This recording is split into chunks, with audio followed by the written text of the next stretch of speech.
श्री काशी विश्वनाथ मंदिर में माता श्रृंगार गौरी का भव्य पूजन किया गया। श्री रामचरितमानस नवाहन पारायण ज्ञान महायज्ञ के पहले दिन राम कथा के उद्घाटन से पहले माता की आरती की गई और 11 नारियल तोड़े गए।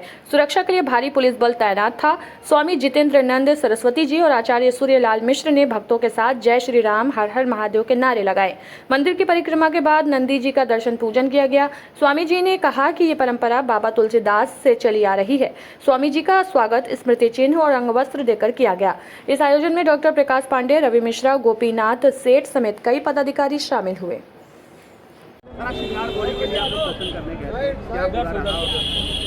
19 अप्रैल 1669 को जब औरंगजेब ने काशी ज्ञानवापी का मंदिर तोड़वाया, उसके बाद से आज तक काशी के वैदिक विद्वान और ब्राह्मण प्रतिवर्ष भगवान शिव को राम कथा सुनाते हैं।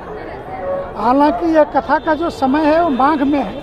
कुंभ के कारण यह तिथि इस वर्ष परिवर्तित हुई। आज से यह कथा प्रारंभ हुई है 9 दिवसीय, जिसमें प्रथमतया श्रृंगार गौरी का पूजन होता है पहले दिन, और समापन के दिन दोनों दिन श्रृंगार गौरी का पूजन होता है।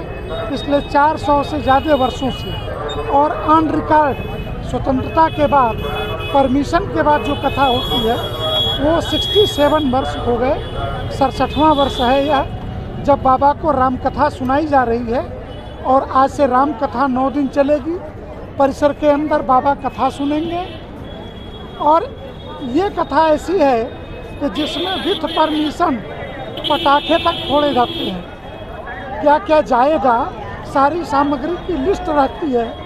तो यह तो एक संकल्प है कि ज्ञानवापी का जो भग्न मंदिर है यह पुनः पूर्ण हो, इसके लिए राम कथा सुनते हैं बाबा विश्वनाथ। आज क्या क्या किया महाराज जी आप लोगों ने? माँ श्रृंगार गौरी का पूजन किया, इसके बाद से प्रतीक्षारत नंदी का पूजन हुआ। नंदी के पूजन के बाद बाबा विश्वनाथ का पूजन, और उसके बाद राम कथा प्रारंभ हो गई। गुरु जी, जब से श्रृंगार गौरी में दर्शन पूजन शुरू हुआ है तो किस तरीके से ये विधि विधान से कितना बड़ा ये होता है पूजा? श्रृंगार गौरी कल 400 से ज़्यादा वर्षों से तो ये राम कथा की जो टीम है यही कर रही, लेकिन आज़ादी के बाद जब से रिकॉर्ड में रखने की बात आई तो ये 67 वर्ष हो गए। और अब तो श्रृंगार गौरी का दर्शन दूर से सभी कर सकते। पूजन कुछ लोगों को करना रहता है तो वर्ष में 4 बार राम कथा वाले करते, और एक बार चैत्र शुक्ल पक्ष की चतुर्थी नवरात्रि में श्रृंगार गौरी का पूजन विभिन्न संगठनों के लोग करते हैं।